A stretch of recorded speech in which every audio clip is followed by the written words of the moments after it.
Welcome back, everybody, to another episode of the Southern Outdoorsman Podcast, coming at you today from, I guess, studio number 2. We're going to have to come up with a name.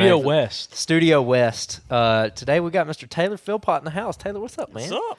Dude, glad to be here. We the man of insane deer stories. We're going to get into some. The last time you were on, I don't even want to know I don't even want to try to guess what episode number it was, because this was a while back.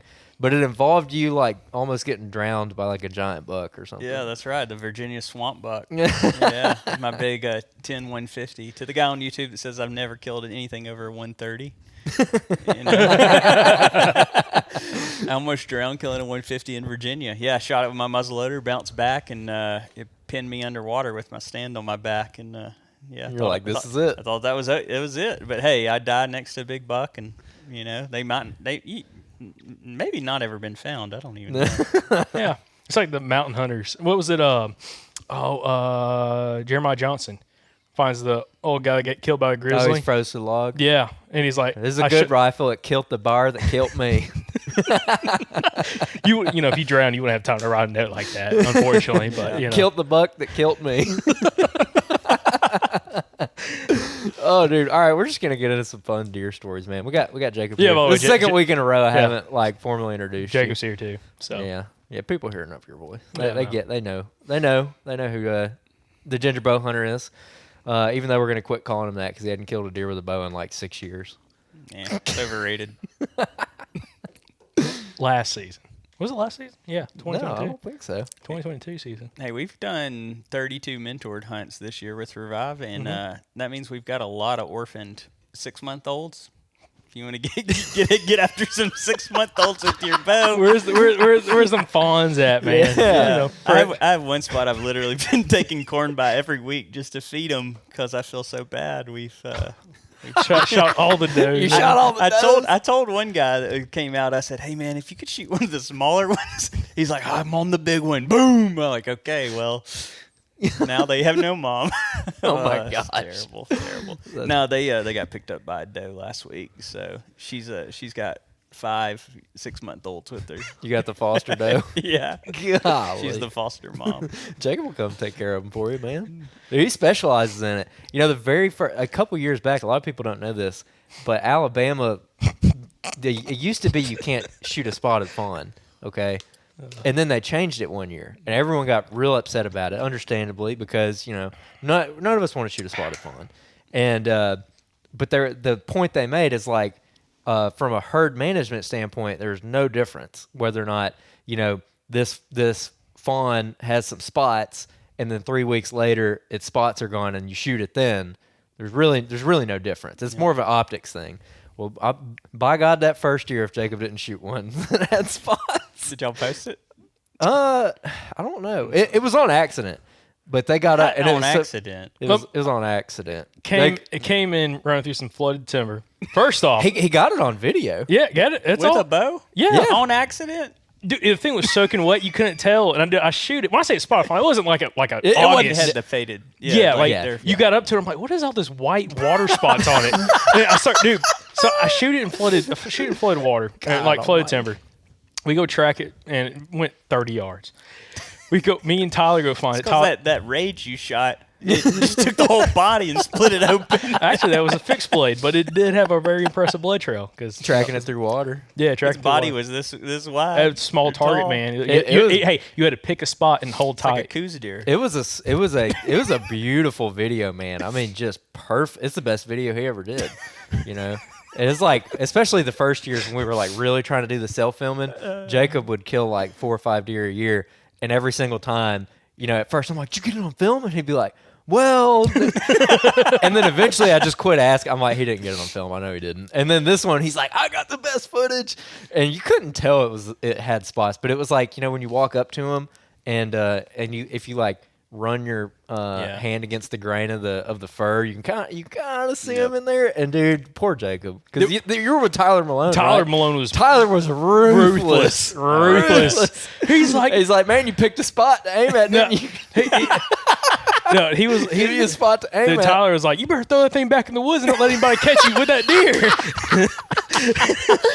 He's like, you killed a giant swamp rabbit. What are you doing, dude? He picked it. He picked it up by the back leg, and the head it was not touching the ground. Dude. Picked it up with one arm. He just held it up, and it was. I'm like, God, dude, that thing doesn't weigh 20 pounds.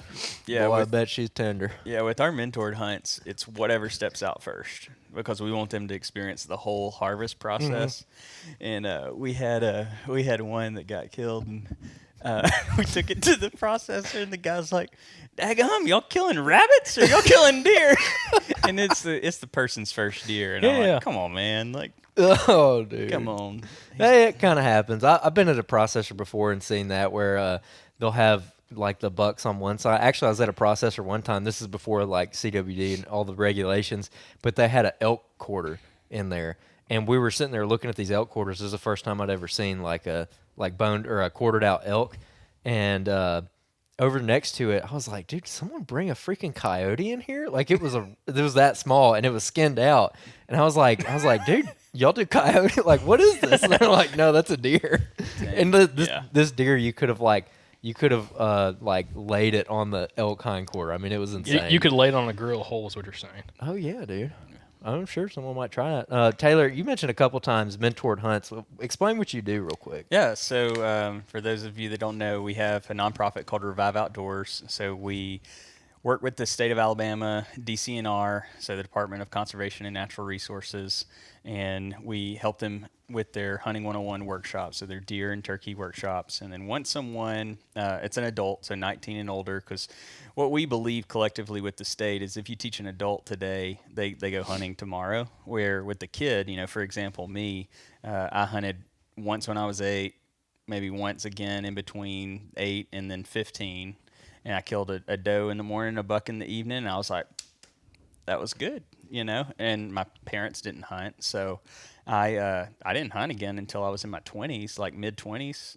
Yeah, mid-20s. And so that's the reason we really target the adults, because we believe you teach an adult, they can teach all the kids around them. But you get a hunter in the woods today, another conservationist, and you see that impact immediately. And so they attend the workshops. The state, on the deer side, we'll take a group of them. We'll pick up some of the people who didn't shoot anything, and then the people who didn't get to go on the state hunt, we'll pick them up as well. So we guided 32 people for deer season, and then last turkey season we guided 22, or mentored 22. I don't like to say guided because they don't pay anything, or but we mentored 22 turkey hunters and then mentored 32 deer hunters. And then on the turkey side is actually unique. The state doesn't take them out on their mentored hunt. So anybody who attends the workshop, then they get put on a list to be drawn for a mentored hunt. And it kind of goes based off experience. So 0 experience to, if you've harvested an animal before, you're going to be later down the list. But, because we found some guys that were just wanting to go on trophy hunts with us. I was like, our personal hunting properties and our ministry properties are separate. Now, if a 6-month-old or a 6-year-old monster buck steps out, we're letting them shoot whatever's there. But a lot of people have tried joining our staff because they think that's going to be a way to get big bucks, and they've tried, going through the mentored workshop process so they can get big deer. I'm like, come on, guys, like we see it. But yeah, it's awesome. We've got about 30, 35 guys on the team now. And what we believe is that, there's this whole group of like really experienced and really good, like Christian men and women that are out there that they want to help teach someone, but they don't really know how. And so they might take a youth hunter here or there, get in the woods early for youth season as an excuse to go early, but they don't really know how to mentor an adult. And so what we are doing is we're bridging that gap of people who want to learn and people who already know coming together, and they get to schedule a one-on-one mentored hunt with their schedules. So like if I figure out, hey, this person lives in Huntsville, I've got a mentor over here in Huntsville, let's connect them to, they have similar availabilities, they can actually both go during the week, so let's connect them. And then that mentor takes them to their hunting spot in most cases. We do have some ministry property that we exclusively use for some mentored hunts, but ideally we have mentors that already have property. So that way we don't have to go and, find a bunch of big leases, and, we don't do a bunch of group hunts, because we actually want the one-on-one mentored process to be focused on three things, which is safety. So the mentee doesn't get the gun until it's time to shoot, and then we get it back after they shoot just for safety. But then salvation, so connecting, figuring out where they're at spiritually and helping them take a next step closer to the Lord. And then fun, because new hunters are going to step on a limb and be loud and do something that messes up the hunt, so to speak. So we just want our mentors to know, like, hey, have fun with it. So that's what we really focus on those one-on-one mentored hunts. And it's exciting. We did 32 mentored deer hunts, but we left about 40 people out there that didn't get reached. And, that's what bothers me. Like, that's the burden I carry is wanting to reach everybody. And, turkey season, we did 22, but we left about 60 people on the table for turkey season. So if somebody's listening to this and they are a good person and a Christian and want to get involved in Revive Outdoors, reach out to us, reviveoutdoors.org. You can fill out a serve form and get connected to us. That's awesome, dude. I saw, didn't you post some statistics or something from Revive this past season of like how many mentors, but then, correct me if I'm wrong, but you posted how many salvations, but you also said something about like a mental health referral or something like that? Yep, absolutely. So, yeah, we keep up with stats because stats are important. People want to know what their, donations or what their time is going to. And so kind of all time our stats. So we started really heavy, and I guess we started in late 2020, but really didn't start heavy until 2021. And so we're at 37 salvations all time. We're at 90 mental health referrals. And that's big for me because we lost our daughter in 2020. She was stillborn, which is the whole reason I started Revive Outdoors. I found myself like retreating to the woods, wanting to be, by myself, and found a lot of healing and connection with the Lord that way. I mean, you watch a sunrise come up and the sunset go down, and there's a God out there, So, but yeah, mental health was a big component in a lot of my healing and being able to get through the grief. And so I'm a big advocate of mental health. Me and my wife went to counselors. We still go to counselors every month. Or every week, and then we've been to mental health retreats, we've been to mental health intensives. It's just something that I think a lot of our society just doesn't think about. We go to the gym for physical health, or we eat better. We go to church for spiritual, but like nobody ever thinks of the mental component. And in like the 4 pillars of life is, you have mental, spiritual, physical, and then emotional. And I believe the emotional is what is driven by the other 3 pillars. And so people wonder why their emotions are always out of whack, but they're physically good and they're spiritually good. Well, their mental health's not good. And so we're big advocates of mental health. And then we've done 241 total mentored hunts since we started. And then this past year, in October, or no, maybe September, we started doing like local area fundraising. And so like September, we raised money for a military spouse who had a military member deployed. The Marine was deployed, and we raised money for that. We did a jacket drive for the homeless in Birmingham. We raised money for Thanksgiving meals for deployed military members and some foster families. And then at Christmas, we bought Christmas for a couple of families that were in need. And so we've raised a little over $6,200 as well since September, just to give away.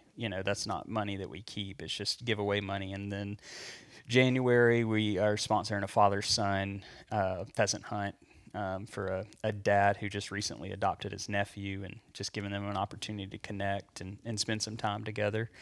So yeah, we try to give an opportunity for those who don't hunt or don't really care about the hunting side of what we do to still have an opportunity to give through us and make an impact with their giving as well.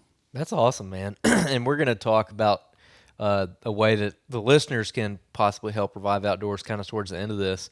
And another thing I wanted to get into is when we were upstairs, you were mentioning a goal of yours to kill a buck in every state. Now, is that just Taylor, or does that have something to do with Revive Outdoors? Yeah.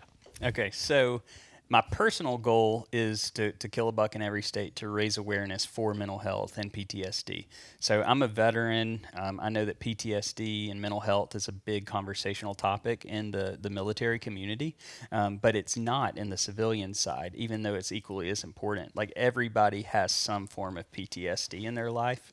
In most cases, I would say, I'm not a professional, but I'd say 95 to 99% of people have some type of trauma in their life, and it goes undealt with. So everybody has PTSD in one way, but we always associate PTSD with military combat, which is, it happens there, and I'm not discounting that at all. I'm just saying there's a lot of people out there that are going day to day not knowing why they explode on their kids, or they explode on their spouse, or they explode at work, and it's because their mental health is going unchecked. They're not doing anything for that. You get sick, you go to the doctor.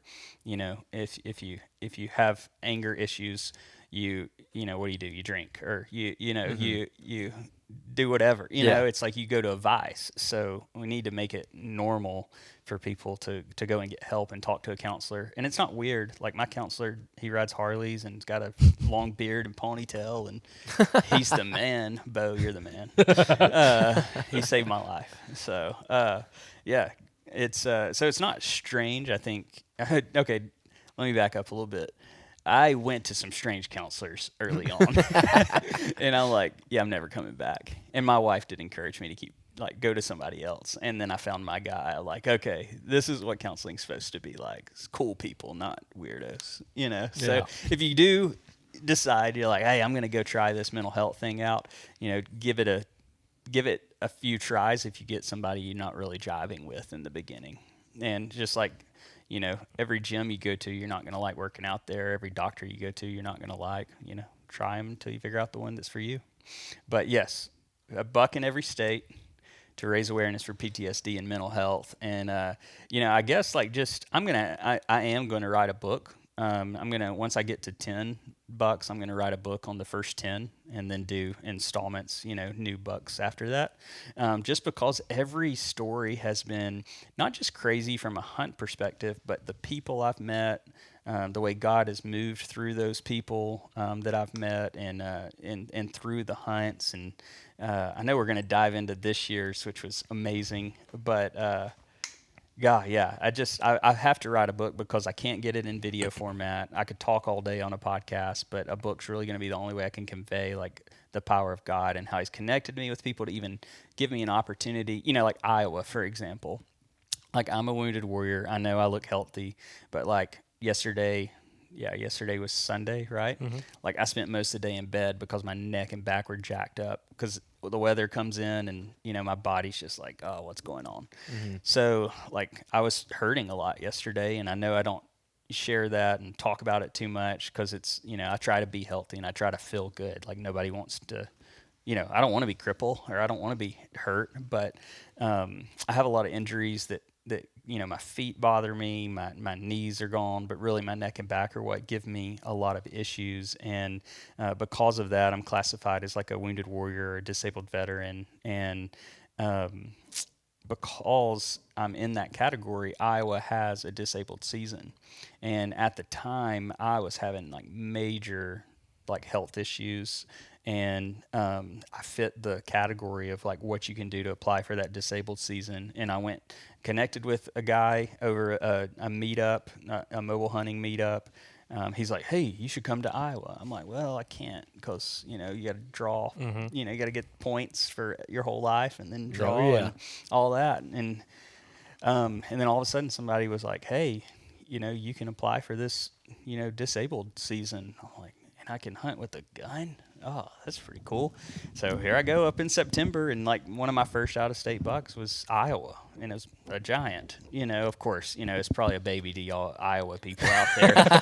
I killed a 157, little deer. No, he'd been a great one next only year. 3.5 or 4.5. I don't know what he was, but he was this giant to me.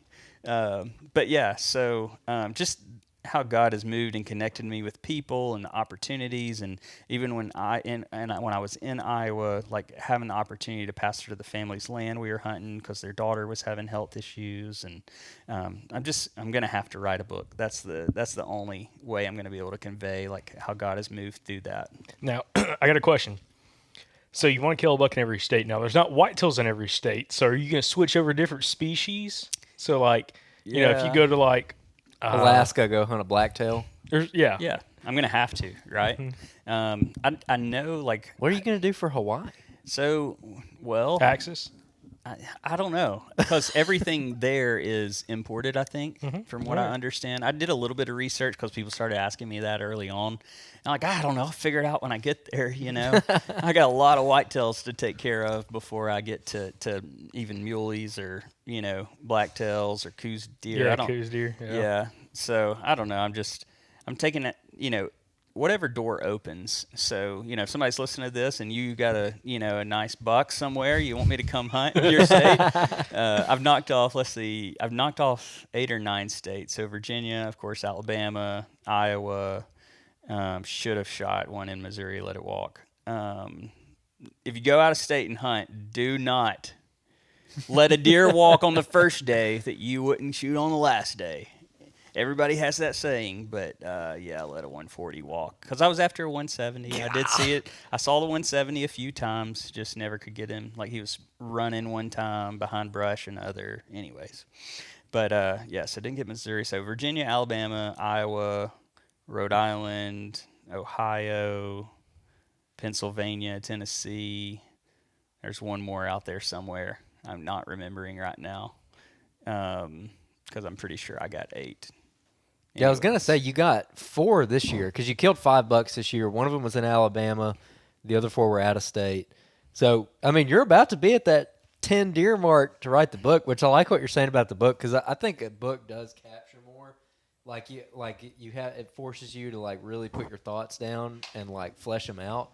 Where like when you're talking on a podcast or on a video, you're just kind of rambling through it, but you're not really like thinking through it, you know, the way that you have to when you got to put it on paper. So I'll be looking forward to it. Yeah, thanks, I man. want one of those copies, advanced copies. That's man. right. Yeah, I'll get it. $19.99.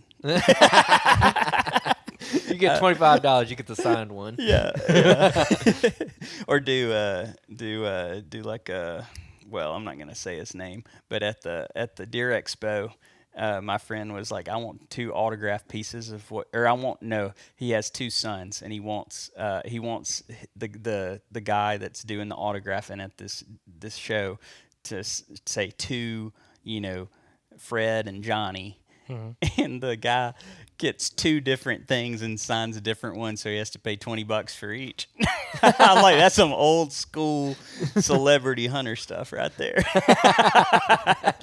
Yeah, sell a book per person that wants a signature. That's hilarious. But yeah, the other one was Illinois. Yeah, I went up to I saw Travis Bigger. He's like one of the big outfitters, Bigger Bucks outfitters in Illinois, and I've never hunted with the outfitter up to that point. And I was like, you know what, I'm going to try this thing. I called him because he was getting just slammed on Facebook by this guy. And he was like, man, I do veteran hunts. I do disabled kid hunts. I do all this. Like, I'm giving back. Like, it's not just like a big money-making thing. Like, I'm giving back. And I'm like, man, that's a good guy. I'm going to go see about hunting with him.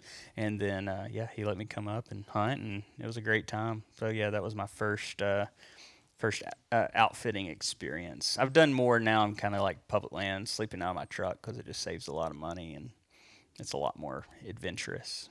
Yeah, definitely. So one of the hunts I wanted to talk about in particular, which I'm assuming this is one of your public land escapades, was it Ohio, the Venison Mafia? Venison Cartel. Venison Cartel. Mafia. Oh yeah, Mafia. Wrong country. Wrong They're country of origin. not Italian, not Russian. Hispanic. Most of them were from Mexico. I think one was from Honduras, maybe. All right, let's back it up. Okay, back it up. All right, so we're going to Ohio. Yeah. To go hunt. Yeah. So I went up. So I had a hunt plan. Me and Steve Shirk share a lot of the same like analytical, like deep dive mindset stuff when it comes to whitetails and trail cameras. So like I used to put out like 40, 50 trail cameras a year, and non-cellular, like old school, like, and it gets got tiring, and I didn't have any drive to do it anymore. But anyways, so I can relate a lot to what Steve does up in Pennsylvania. So we just talked over the years, and I'm like, you know what, I'm just going to go hunt with Steve this year, and took a couple of my brother-in-law and my friend Tim with me, and so I'm like, on the way to Pennsylvania, it's a long drive. I was like, what states are on my drive up? Because then I can knock off another state off the list. I'm like, oh, Ohio. I go right through Columbus. I'm gonna go hunt up there. So I hunted there the first time, and I made the mistake of going to like the east side where it was like daggum giant mountains. I'm talking like in thick, nasty giant mountains. I mean, we probably have them in Alabama, but I just, I hunt some hills, but not like this. I mean, this was some rugged terrain. I've been over there before. It's rough. It's rough. I'm like, this is not the Ohio that people talk about. No, it's not the flat ag stuff. Yeah. No, not at So all. I hunted a lot over there. Was on a couple of really big deer, but they just, wind swirls and all the things. They've lived there a lot longer than I've hunted there. So I'm like, you know what? I'm gonna, going up to Pennsylvania, hunted Pennsylvania, went back home. I tried hunting Ohio on the way back. I got bit by a tick and got sick. Thought I had Lyme disease, but thankfully I didn't.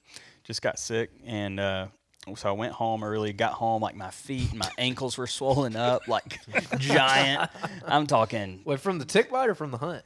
I don't know, both. The tick bite, I assume, but Maybe sticking yourself with a broadhead in PA too. maybe That's what I'm talking yeah, about. maybe help. that. Yeah. But yeah, so so I went to Agland, and the place I went to was like, there is not a deer on that WMA. I mean, it looks like perfect Agland, like a pond giant would live out there. No, I wasted 2 days of my life. I'm sure the people that hunt there, they probably know where the deer are. But anyways, so I go back home, and it's like a Tuesday night, like a few weeks later, and I look at Kelsey, my wife, and I'm like, there's a cold front coming in, and I think I should go hunt Ohio tomorrow. Tomorrow. I love it. And I'm like, do we have anything with the kids this week? Or like, can I go hunt for like 4 or 5 days? And she's like, I mean, honestly, this would probably be a good week for you to go. And when I say cold front, it was 10 degrees with a wind chill of like 4 or 5 the first couple days. And so I get up there. I made it into Ohio at like 8 a.m. and I'm dead tired. And so I pull in a rest stop, sleep for a couple hours, go on up to where I'm going to be hunting in like north central Ohio. And I am dead tired again once I get there. So I just pull over against this river and I go to sleep. And I wake up about 1 p.m. and I was looking at my Spartan Forge app, and I realized that across the river is also public. And I'm like, oh, that's cool. I could like bino, like glass across and see if I see any deer. And no lie, like I pull up my binoculars and I'm looking at a 170-inch deer eating Osage apples on the edge of the riverbank. And I'll look down at the riverbank, and it's hard as a rock, mud. And I'm thinking, at the time, I'm not thinking it's hard as a rock. I'm just seeing it's mud. And I'm like, ooh, how can I get over there? So I have to drive 25 minutes around. I park my truck, and I'm ninjaing. I like pull in. I'm like trying not to run over gravel as I go in, but I'm trying to get as close as I can to where I drop my pin. I go down the riverbank, and it's hard mud. And I'm like, oh, but it's quiet. So I'm easing down there. And I'm like coming up over the edge of the riverbank and looking at my binos. I'm like, oh, don't see anything. So I go back down, and I'm getting closer and closer. And I'm getting within like 50, 60 yards of where I dropped the pin of where I could see where that buck was. And so I get up on the bank, and I'm like, okay, he should be like within 20 yards of me. And I like ease just my eyes where I'm like barely above these weeds, and I can see the tips of his antlers. And I'm like, oh my gosh, this is great. Like, this is about to happen, And so I turn my safety off on my crossbow, and I lean up and I range his head real quick. And right as I range his head, I felt the wind just slap the back of my neck, and it was supposed to be blowing into the river. And the second it slapped the back of my neck, he stood up. And so I ranged him one more time, 25 yards, put the pin on him, boom. I mean, perfect, what looked like a broadside shot, 25 yards. And I heard the loud whack, and I'm like, yeah, like I'm going crazy, pumped. Well, when I watched him run away, his tail was up, and he did not run like a hit deer. And I'm like, oh, no, what happened? You know, like something had to happen. Well, right in front of me, or either right at him, somewhere, because I thought I had cleared the path to him, I had a limb deflection because I found my bolt of my arrow. Like I had to stand up on a fallen tree and pull it down, like reaching as far as I could up out of the tree. And it was like up into it like that. No blood on it, no hair, no nothing. And I'm like, I just had the best spot and stalk I've ever had to 25 yards on a 170-inch deer. And back to the guy on YouTube, I do know what a 170-inch deer is. You jerk. Yeah, and I just watched him run away and never saw him again. So I was feeling pretty defeated, you know. So I was like, first day, public land, back in Ohio on this ag country, seeing a 170. Odds are in my favor, but then I miss him. So then I'm like, well, what do I do the rest of the day? So until dark, it was the last day of bow season. And the next morning, that was the gun season. They have like a 7-day gun season, I think. They have 2 gun seasons in Ohio, one early, one late, I think is how it goes. So I had brought a 350 Legend with me, and was going to use it the next day. But obviously that's archery only, so I'm thinking like, I've always heard of this Orange Army stuff, and I've never experienced it, ever. And so I didn't really know what to expect, but I figured it would get pretty busy over there. So I'm trying to do everything I can to find this deer for that afternoon. I'm looking at topography. I'm looking at the way he ran. Well, okay, would he ran and would he swim across the river, or would he swim to that island over there, or would he cut back across? So I walked the road looking for tracks across the road, and I couldn't find this buck. I looked until dark for just a set of tracks in the direction he ran, and just couldn't find anything. All I could find was all his Osage apples he had eaten. And so I go to sleep that night, and I wake up, and I'm like, where am I going to go in the morning? The wind is completely opposite direction. I don't think the buck's going to come back to there. Honestly, he didn't spook that bad, and I don't think he knew what I was. So because I was just so low on that riverbank, I'm like, if the wind was the same, he would come back in bed there again, because he's got all the food, he's got all the cover. You know, he's backed up. He's got that wall of the river behind him. But the wind wasn't going to be like that for 2 more days. I'm like, well, if I'm still here 2 days from now, I'll go back and hunt that spot. Well, the next morning was a eye-opening experience to old T-Dog here. For all those that have never experienced the Orange Army, it is literally like, if you remember the movie The Patriot with Mel Gibson. Oh, yeah, dude. And all the freaking best movie Yeah. ever. Is it the Redcoats, or is it a Civil War base, or is it No, it's Revolutionary? the Redcoats. Okay. All So them Brits. All them British. Yeah. it was literally like that everywhere. So you have the Amish guys that are pulling up in vans, pulling enclosed trailers. Like 20 Amish guys are getting out of the vans. I thought Amish people couldn't drive cars. Yeah, it's a myth. Are they Mennonites? It's a myth. Or is that something else? I don't know. I was told I don't they know, were man. Amish. I've always thought that Amish people like couldn't have technology or whatever. And then one time we were in They're in Paducah, Kentucky, and I turn around and there's these 2 like Amish looking girls like buying Oreos. I'm like, It just depends on the level of their I know, in the cult. I don't know anything about Hey, it. listen, let me tell you. When it comes to deer season, all that goes out the window. Dude, they're serious. First one to the They're spot wins, and the super horse serious. and buggy ain't going to get there quick. I'm telling you, it was. I've never seen anything like this. Okay, so they come whipping in at like 70 miles an hour in this I really van. thought you were going to say they came whipping in on horse and buggies. No. I was preparing myself for that. Well, they were pulling a trailer, which was odd. So they get out of this like church van. Uh-huh. You like that? Yeah. The Amish get out of the church van. And there's like 20 of them packed in this thing. And they're all getting out with their shotguns and their orange. And I'm like, holy cow. Well, then they go back and open up the trailer. And another 20 gets out of the enclosed trailer. It's a troop transport. And I'm like, I'm like, what am I experiencing here?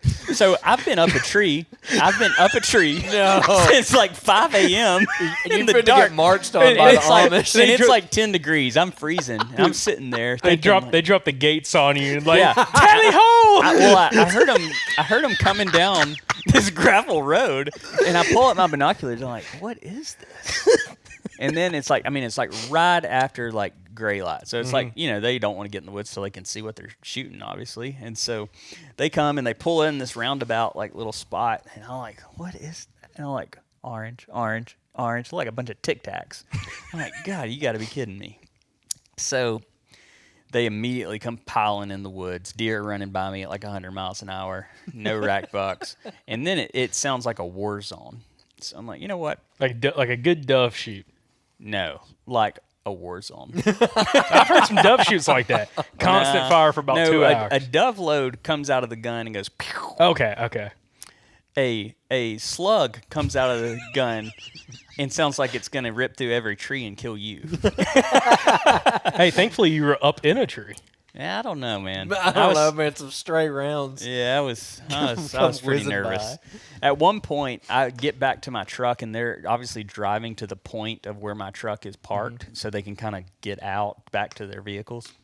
And I'm literally behind the engine block of my truck, hiding because I can hear them yelling about a deer that they're shooting at, and it's running my way, and I can hear the gunfire barrels, literally the sound changing my direction, and I can hear like limbs and stuff breaking. So I'm behind my engine block at 7 a.m, like, what have I done with my life? Questioning your life decisions. I'm out here by myself with 40 Amish guys.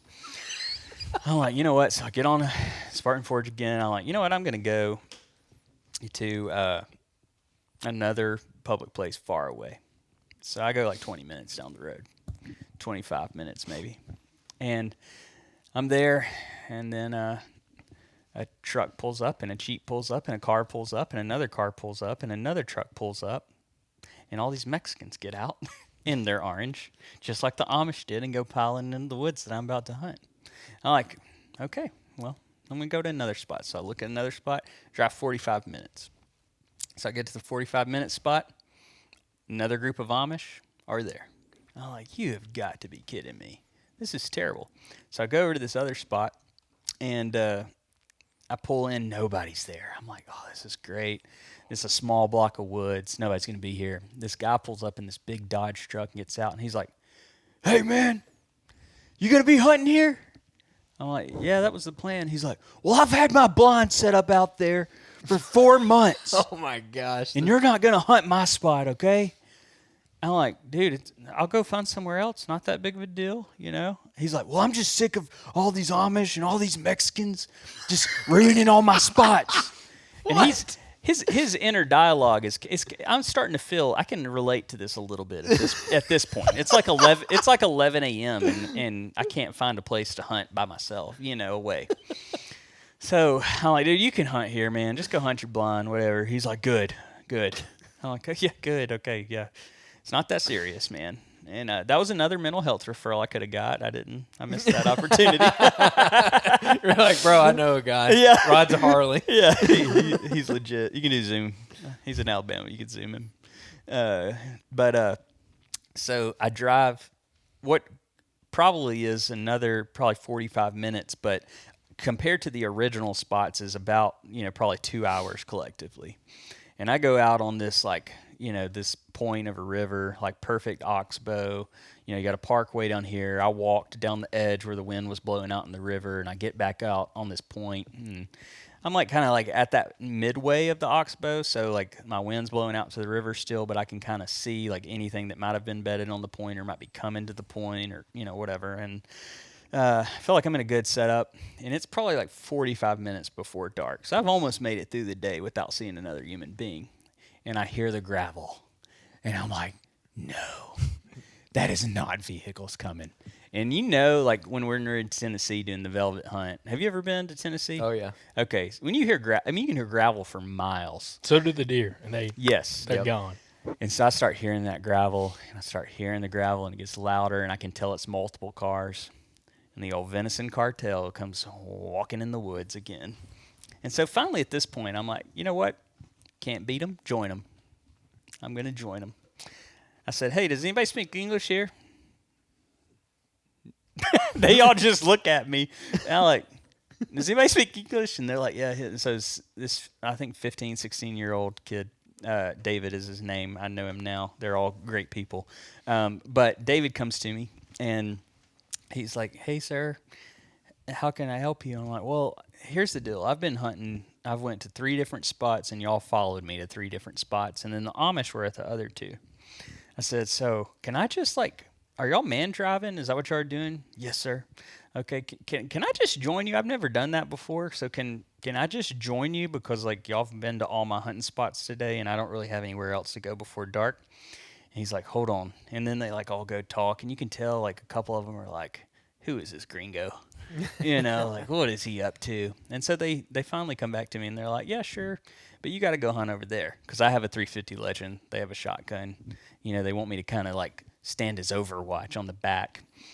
What I found out now, I would have never killed a deer where I was at based off the way they were driving. They were just like, yeah, you can hunt with us, but they're pushing me out of the way, really. And so anyways, I talked to them after dark, and they're like, we're going back tomorrow. You want to go? And I'm like, maybe. And I'm thinking in my head, no. And I got the 16-year-old's number, and he texted me at 5 a.m. And I had went to a Love's truck stop way out of the way to take a shower because I was just soaking wet from being in so many layers to stay warm and walking all over the place that day. And so I get back at probably 2 a.m.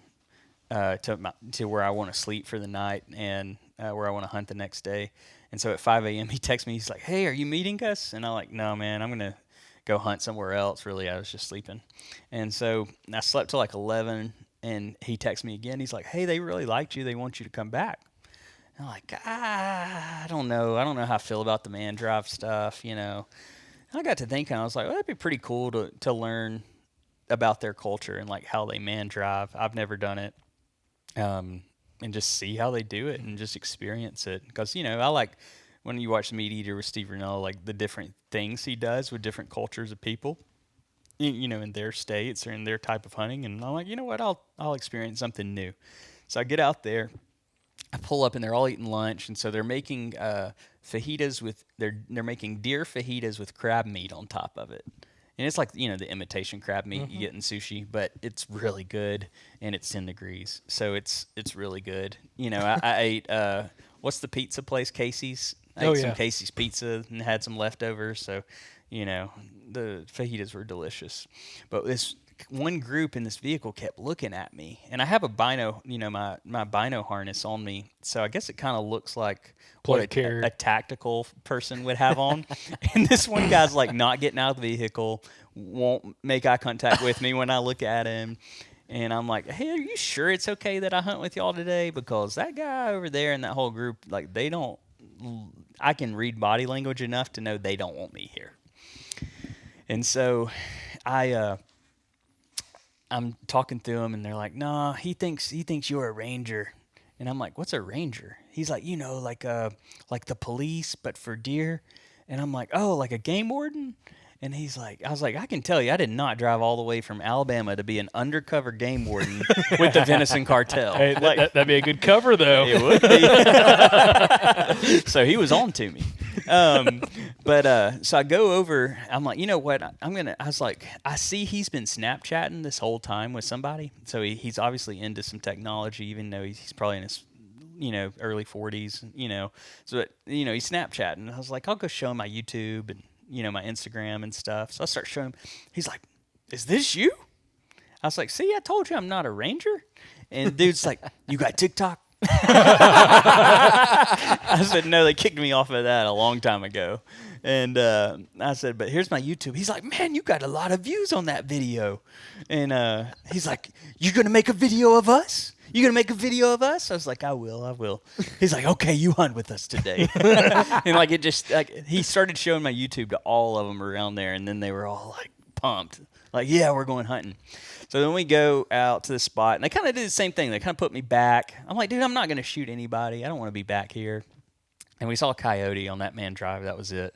And then I did see, like, I went down and turned around last night at this one field. Like, I went down to like a little like gravel pit, and when I turned around, I could tell like what I saw was a big enough body to be a big buck. Like, I don't know what the rack was because it was dark, but like when I swung the headlights around, I'm like, yeah, that was a big one. And it's all public on both sides of the gravel there. So I'm like, I tell him, I was like, hey, I saw this buck. Maybe he went back into this thicket. I was like, if y'all want to go over there and man drive, maybe we can. And they're like, you could tell they were kind of hesitant, like, this guy don't know what he's talking about. And I'm like, I was like, it's got to be a big buck. And finally, reluctantly, they agree. And so I tell them, I was like, hey, if he was here at 2 a.m. when I turned around to sleep, I was like, I would assume he's somewhere back in that thicket, or he's in this thicket. So let's start in this one, because I've seen multiple deer in this thicket, when I've been up here. And I said, so let's start there, and then we'll go to that one afterwards. So they're trying to put me like up against the river, out of the way again, and I'm like, I'm not doing it. I'm going to where I want to hunt this time. So I get up kind of like on this kind of like it's all flat, but it's kind of like the rise of the field. Mm-hmm.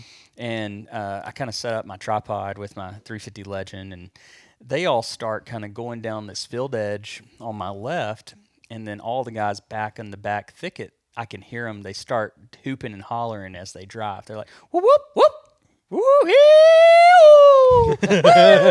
Like, that's what they do the whole time they're driving. This sounds fun. This sounds like Cowboys, baby. Dude, it is a blast. It was the most fun I've had hunting in a long time, and for deer at least. And so I hear the first whoop, and I'm like, oh man, I gotta get my tripod set up. And so I literally tighten my tripod, and I look up, and I see all their orange to the left, and I see something move like straight out in front of me. And I'm like, holy moly, it's the buck. And he is running full tilt out of that thicket, way ahead of the man drive. Like, these guys haven't even had time to go in the standards. They put standards on one side and drivers drive through. The standards aren't even in place. So I'm like, well, I see them all. I don't have to worry about shooting them, And so this buck starts running at me, and I'm like, he's probably like 250, then 200. Well, he gets about 175. And I'm like, meh, meh. I start trying to stop him. That joker knows what's up. He's probably heard that enough. Yeah, he's probably only 3.5, but he knows. But I can just see one side 6 points, and I'm like, oh man, this is a stud.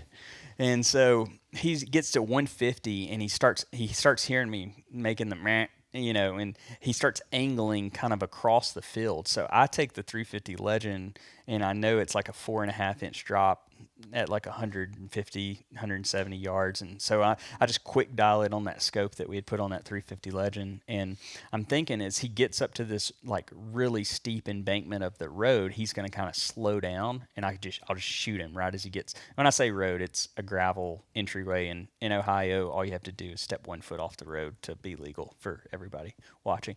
But I think as he gets up to this rise in the embankment, that he'll slow down. Well, instead of going up towards the road, he starts turning and running directly away from me into the cattail thicket, like cattail marsh thicket. And I'm like, oh gosh, this is my chance. So I shoot him Texas heart shot right up the butt. I hit him so hard with that 350 Legend, that just stopping power of it, it turns him over on a flip, and he lands upside down on his back. And I'm like, I am done. Let's go. Like, I told you there was a big buck over here. Y'all didn't want to listen, So I'm like, I'm taking my gun, putting it on safety and bolting another one back in it. I'm going to walk over and, check this buck out. And I get to the buck. Well, he does the flip. He stands up, and his antlers hit like some vines or something going in there, and he falls and collapses to the ground. So that's why I think he's dead.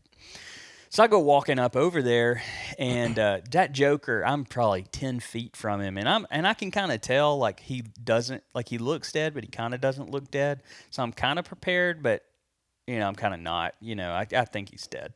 And so I'm easing up, and about that time, like, I see, like when you see these videos of them, like when they're kind of like dazed, but they have that, they get real big eyes and they look at a person and they're like, oh crap, I'm out of here. And I just remember him looking back at me and then taking off, and he's stumbling and falling and there's blood all over the place. So he goes in the cattail marsh, and the last place I hear him, I just kind of mentally noted, got my wind from blowing in the direction, and went back up on this embankment kind of looking into it. And it felt like an hour and a half by the time they got done man driving. It was probably 15 minutes, but it felt like forever. And they're all, woo woo, yeah, we saw some big deer. You know, they're excited. You know, I don't know what they're saying, but I assume later they told me they saw big deer. So, you know, I'm thinking that's what they're saying, even though I don't know a word they're saying. And so they come over, and I'm like, shh. And the teenager's like, what? I'm like, there's a big buck right here. There's a big buck. And he turns around and he says, macho. And all of them are like, macho, macho. Like they're all telling each other macho. And they're like, shh. I'm like, okay, so I need y'all to go down there where this road's cut in. I need y'all to go on this back of this field, and we need to push this deer, you know, like this, because this is where you're at. I've already looked at the map. This is what we need to do with the wind. And they pushed that cattail marsh thick, wet, nasty, like some superheroes. And I'm just standing over there in the dry embankment. You know, it's 10 degrees and freezing. The wind's blowing. You know, my toes are numb. And that buck stands up, and they're like, macho. And one guy that is in line with the guy who yells macho just literally dives down in the ditch and lays down, because he knows, he can tell by his voice he's in line of the shot, and just literally just dives and curls up. And I'm like, well, that's odd. You know, like I've never seen this before. I was like, I guess he's scared he's going to get shot. Well, that buck stands up. I shoot it again because I can see where he's at. I have a clear bullet path, and I can see like this guy's in the ditch, that guy's here, and then everybody else is further, and I'm kind of angled. I know my shot will go in the ground, so I shoot him in the neck. He shoots him in the shoulder, and like the buck like just turns and boom, dead. And so it takes us another like 5 minutes to find the buck in the marsh, like because it's so thick and nasty. And the buck had 3. Like he was going to die. My Texas heart shot just imploded his stomach and everything. He was already like real wide and bloated by the time we got to him. And then, you know, the neck and the shoulder shot, he was done for, but had three holes in him. So me and Juan finished him off. And we, you know, it's really cool. What I love about their culture is you would have thought every single one of them pulled the trigger on that deer, because they're all getting down, taking photos with it, celebrating, high-fiving. I mean, you would have never known if nobody would ever told you who actually shot that deer, who actually got it. Like, they were just all happy because they worked together as a team, and they did. They all worked together, and they all got that deer. Like, I don't feel like it's my deer. I don't feel like it's Juan's deer. I don't feel like it's David's deer. It's like all of our deer. Like, it was a really special thing that you know, it made me realize, like, that's why I started Revive Outdoors, was to celebrate people and bring people together and share, hey, this is what we're seeing. Let's go try to work together and, you know, just bring unity and a positive and, you know, impact to the outdoor space, and to be able to meet guys I don't even know, don't even speak English. You know, have one teenager that's translating for us to be able to go in there, have success. It ended up being a nice 11 point. I think he scored like right under 130, but you know, I've shot a baby deer in Ohio. Sorry, all you people out there in Ohio. That was a good buck to me. And but yeah, just a heck of a buck, heck of a story, and just heck of an experience. You know, I think, you know, I still don't know where I stand on the man driving stuff for deer, but it was a lot of fun. It was the most fun I've had deer hunting in years. I mean, I enjoy the one-on-one, you know, me and the buck, but that man driving was similar to like waterfowl and bird hunting. You know, you get to talk and hang out and be loud. You don't have to worry about like messing anything up, I guess. It's not as methodical. It's just kind of just fun, and, you know, everybody just celebrates the win. You know, so it's cool. Yeah, I've been wanting to do a man drive for a while now. And the problem is, a lot of places in Alabama, anywhere in the deep south, you can't do a man drive unless it's illegal. Actually, a lot of places it's illegal. Well, on public land, a lot of public land in Alabama, you can do it from like a lot of the rules. 10 to 2, okay. You can man drive. And I know some guys who've had success in Alabama man driving. I don't think they've ever killed any big bucks doing that. But the problem is, in the deep south, it's so thick in a lot of these areas. It's like like there's no way to get a shot. It's hard enough to just try to walk through some of that stuff the deer can hold up in. But like you start seeing these guys like Ohio, Missouri, Iowa, stuff like that, where they're doing man drives, and it's like a little more open timber. Like you got like thick cattail sloughs or like just swampy areas, thick brush, but it's not like hundreds of acres of that. It's like you can kind of do that kind of thing. And like I've gone back and like you watch some of my favorite. Like I don't watch a lot of THP videos, but some of my favorite THP videos are when they man drive in Ohio on the muzzler hunt late season. And I'm like, that looks like a freaking blast, dude. Yep. Like just the social aspect of it. Fun. They're high fiving. Yeah, but also there's a little. They do some of that more mountainous stuff. Yeah, and a little bit of strategy of like how a buck might exit coming off on those ridge points and kind of setting guys up in position. It looks awesome, and I'm like, man, that might be a fun little trip. I agree. But you need what I learned just by talking to some other guys have done is like you need a lot of guys. Like 6-8 guys ain't enough. No, like how many guys did y'all have? 30. Yeah. Yeah. So, and here's something that's really neat is this month in February, 8 of them are coming down from Ohio, and then I've got another 25 Alabama dudes, a couple of dudes from Louisiana. We're all going to do a man drive for hogs because that's kind of like a neutral thing to do, that's not going to make anybody mad. And we're doing it between deer and turkey season. And we're going to go down South Alabama. We've got some land and got some hog problems down there, and somebody wants them to get going, and we're going to do it. So they're coming down. They're going to stay in an Airbnb, and we're going to hang out for the weekend. And, so I met some guys that don't hardly, they don't speak English. I don't speak Spanish, and now we've become friends, and they're driving all the way from Ohio to Alabama to hog hunt with us. So. To realize you're now a ranger. Yeah. Yeah. Be like, gotcha. Just so y'all know, I'm not a ranger, but I do work for ICE. We had to get y'all closer to the border. Oh my gosh! So when you say like you don't know where you stand on deer driving, like are you opposed to it, like from a policy standpoint? I don't know, man. It's tough. And so here's the reason that I don't know where I stand. In Virginia, dog hunting is a big thing. And what I saw the impact of those deer when they were driven by dogs, like you would have a dog drive. Like we had some big dog clubs down there where we hunted, and I killed a big buck. Could have killed a 220-inch buck while I was down there, and just messed up and didn't. But they deer drive with these dogs, and they'll push them through. And an hour later, 2 hours later, you'll see these deer start to funnel back into these swamps and these thickets, and they're still shaking and shivering, like they're still terrified, like their whole bodies are just in fear. And that's why I'm still kind of like I don't know where I stand on it. Is because of seeing what it does to the deer, and I'm talking like nice bucks, little does, mature does, all shaking and like scared. And so that's why it seems strange because as a hunter you're taking their life, but at the same time, like I'm a big conservationist. Like I watch probably now thousands of deer a year because I have just more opportunity to hunt. And I don't shoot them, I just enjoy it. So that's kind of why I don't know where I stand on it. But at the same time, like, how cool would it be to know there's a 170-inch deer down in this swirling wind bottom, and we stack 30 guys around the ridge, and somebody's going to come out with this buck or at least see it. It's like you know how many times I've been hunting this season alone where I'm like, dude, I wish somebody and like 10 guys just happened to just push through this thicket while I have this rifle in my hand, just so I can catch that buck slipping out the backside. It's like there's been times I'm just like, God, dude, a man drive right now wouldn't be too bad. Yeah, I've had the same thoughts too. That's an interesting perspective. I've never heard that perspective before on it. Like I've never heard anyone talk about it from that.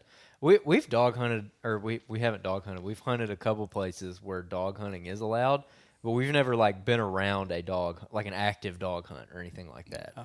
So I don't know. I don't have a lot of experience with it. I'd love to experience a dog hunt though sometime. Yeah, I in Virginia, man, they're professionals. I mean, you're talking 30 trucks deep, dogs, I mean, that know what they're doing, and they go and get these dog clubs. They get hundreds of thousands of acres of land. And so what they'll do is, maybe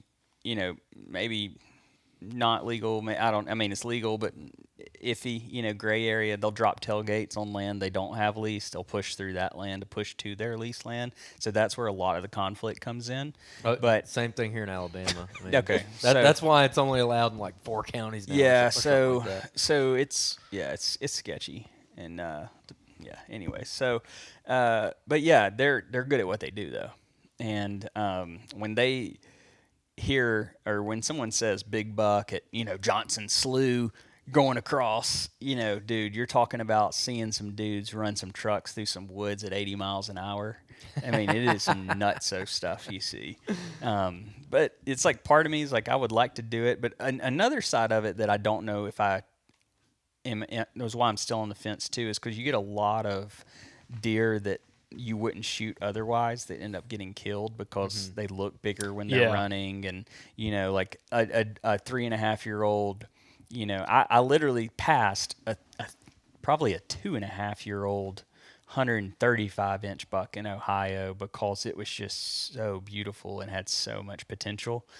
And I've showed pictures of that deer to people, and they're like, "Man, why would you pass that?" And it was just something in me that I couldn't do it. But then I turn around, I kill a 3.5-year-old 125, 130-inch deer, because it was running, and I just saw 6 points on one side, and I killed it.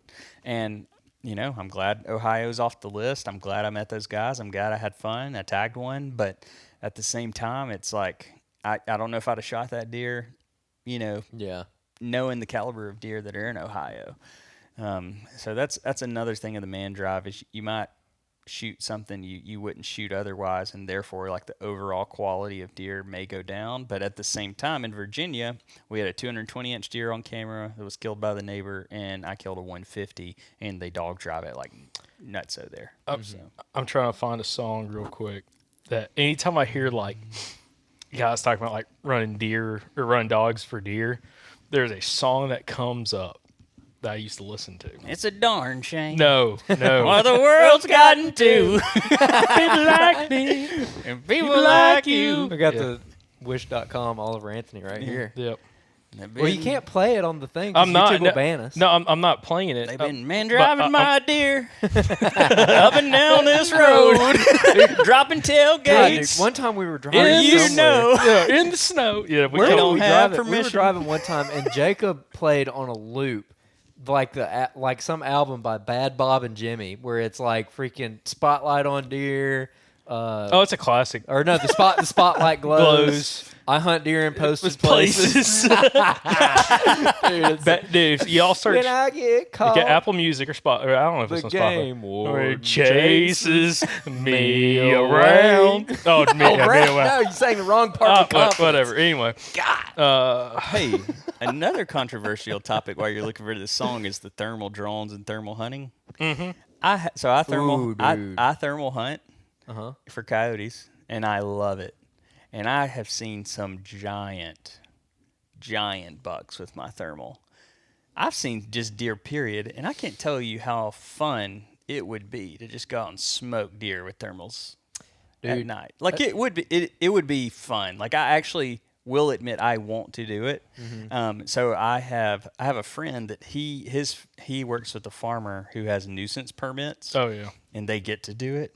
But it's supposed to, it's doe only. Like thermal optics? Oh, thermals at night. Yeah, they can go out and, You're talking about finding them with a thermal drone and then going. Well, yeah. I'm just saying the whole conversation around thermals is super controversial right now. Yeah, like that. I feel like, dude, that thermal thing, I don't know where it's going. I got a friend in North Alabama who spent some time in camp with us the other day. And me and him were talking probably 2 months ago, and he had I think it was 5 or 6 deer, like nice bucks on a WMA, like big really deer. Nice bucks. Yeah.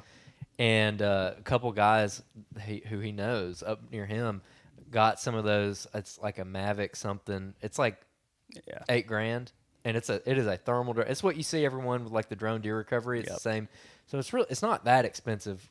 Like when you're talking about that drone used to cost probably like $25,000, like a setup like that. So it's like $7,000. These guys get one, and all those deer get killed. I mean, like that. And what they're doing is they're flying that drone and they're finding the buck whether he's traveling or if he's bedded, and they find where he's at, and then they're going in there and killing him, like either getting in front of him and cutting him off or whatever. And then we were talking about that, and that afternoon we're hunting a WMA. Yeah. And I'm standing there in this marsh. Yep. And I'm like, I hear the freaking sound. No way. And I'm like, no way. And I look up, and a drone flies right over me, and I'm way back in this area. Wow. A drone flies right over the top of me, and I stood there for probably 10 minutes because I don't know where he came from. And he went over me traveling, and I'm like, well, I'm waiting to see if he comes back, and he never came back, so I don't even know where he came from. But he must have been flying through there. I was like, I'll be dang, man. We were just talking about it, and I'm like, dude, I've never seen a drone on public. And like 3 hours later, I had one freaking buzz me. Because they're getting more affordable, like you said. Oh, yeah. You know, think about this. Think about, okay, so Alabama currently, it would be very difficult for them to pin somebody using a drone in the aid of a deer, killing it. Like, there's no, they can say there is, but there's nothing definitive to maybe where a good attorney couldn't fight it off that says you can't use it just like they're using it. I mean, they can hardly catch people night hunting and, doing other stuff they're not supposed to do, like a drone. But if they don't step in and change the laws, it's going to get really bad. It's going to get silly. Because think about this. You have a hunting club, got $8,000 for a drone, or let's say it's $15,000. But $15,000 divided by 50 members, not bad. It's pretty cheap. Hey boys, what part y'all want a drone drive today? Yeah, but see that it blows my mind, like what he was dealing with in that part of Alabama. Our buddy was in camp with us. That like he personally knows guys that's like been doing this and like middle of the day whatever, like send a guy and try to cut the deer off and all that kind of stuff. It does make me wonder. I'm like, how many people are out there doing that? Like on a larger scale, public, private, doesn't matter. I guarantee it's more than you think. Yeah, because I never thought about it until you brought it up. I'm like, I never thought about it that way. And he's like, there's a group of guys. Well, what's weird about it too, though, is like the bucks that he was showing us are like mature deer, 4 or 5 plus year old deer, upper echelon bucks, especially for the WMA he's hunting. And I'm like, those deer, at least a couple of them probably would have made it through the season, in spite of all the hunting pressure or whatever. But then you put a drone up, it's like, okay, what does this look like in 5 years? Like real talk, what does it look like? Long-term outlook. A lot of these deer that have been flying under the radar, it's like you took everything away from those deer at this point. Yep. You're getting to put a thermal drone in the sky, and they literally cannot hide anymore. Yep. So it's like, okay. Yeah, I was talking to a guy the other day that his somebody he knows is a drone guy that goes out, helps law enforcement, firefighter agencies, pick out their drones, and he sells drones, and he's like the drone expert, and he has access to a property to hunt that is next to another property that no one's allowed to hunt, that there's probably decent deer, but it just so coincidentally this is the first year that this professional drone guy has limited out on bucks. His son has limited out on bucks. His dad has limited out on bucks. Oh my God. And his wife has killed her first buck. Weird coincidence. And he was like, I know 100% they're flying that drone. They're finding the deer and they're going to kill it. Because the property's manicured so well, there's very little places those deer could hide. Like it's just one of those southern plantation, the grass is cut almost like a golf course, and there's some small little patches of woods here and there, and they're finding them and shooting them. Well, it makes me wonder too, especially like it's one thing in Alabama. Like if guys are doing Alabama, I mean it's crazy enough. There's bell cut one off, but makes you think about like a Midwestern state or something like where that. There's no cover. There's like limited cover, and you did that, and it's like bing, bing, bing, bing. Okay, whether like even if it wasn't like you were just gonna send a guy in there right there, but it's like just like from a scouting observation, like you fly it, a couple big body deer, probably a buck, go into that little CRP thicket, whatever, set up and try to get a shot at him. I don't know. It's so weird. I never thought that was going to be the case until again, old boy brought it up to us. I was like, oh my gosh, oh like that's a dark rabbit hole. And the crazy thing is, our buddy Mike, he's got a thermal drone, but he's got like a cheaper one. That sucker's like $2,500, Sean, you said? Yeah. And he flew it with us. He flew it around us at the Weaver Meat event last year, and it's like you could see fine with that thing. He get it up a couple 100 feet. It's like you can see us and everybody else kind of walking around easy in the thermal drone, and I'm like, that's crazy, dude. Yep. Yeah. All the Midwest states are starting to pick up on it quick. Changing laws and trying to even ban them for deer recovery, so they can't use them at all. But See, I was wondering why they were doing that, but now I kind of see. After having that conversation in camp, I see why. Because it's not because people are maybe misusing them recovering deer. It's because they have them. They may use them in finding other deer, or just find deer that aren't wounded and go in there and try to kill it deer. I've been really impressive with some of them that I've seen who are doing like a property survey or something. Because I mean they're flying pine thickets, dude, and especially with that thermal. I mean, you can find a seam and like see the deer down in there, and then they switch to the the RGB or whatever it is, like the image, and zoom in, and I mean you're like sitting there looking at a nice buck laying in a pine thicket. I'm like, I'll be danged, like there he is, like it's like magic, and it's a perfectly legal thing to do right now. Yeah. That's what's your take on it? What's your take on it? What do you mean? It's like, it's like high. I mean, it's high fence deer hunting is what it is. Yeah. I mean, so I guided a veteran on a hunt in Florida. It was a high fence hunt a few years ago, and it was like the most, like, I felt like I did something wrong even though I didn't do anything wrong thing I've ever felt. It was like shooting somebody's dog, I guess. So we go out in the side by side, and the guy's like, hey, the feeders are going to go off in about an hour, so we need to go ahead and get out there about 30 minutes before. So we ride side by side. We don't park it, but like, I mean, right around the edge of the field, and we get there, and like some zebras go running across. I'm like, well, that's freaking weird, You're like, dang, I shouldn't have ate those mushrooms before I went out here. Yeah, no, legit zebras. And Andrew brings up the checkbook. We'll take one of those too. We're going shopping at the grocery store. So we climb up How much for a zebra? We climb up in the shooting house. Feeder goes off. Literally, this buck stands up, walks the feeder, boom, shoots it dead. And I'm like, dang, that was crazy. But that's what this drone thing's going to do. Because that guy that is a drone operator, I don't particularly care for. He is not a good hunter at all. He's lazy. And for him to limit out on bucks, his kid, his dad, it's just like, man, that's just crazy. And one, they're poaching too. So they're poaching. Let's be clear on that.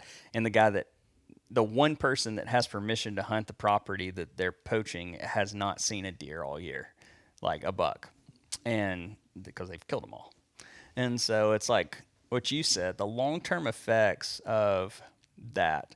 And two, it plays a lot into like the culture we're in of like Amazon Prime.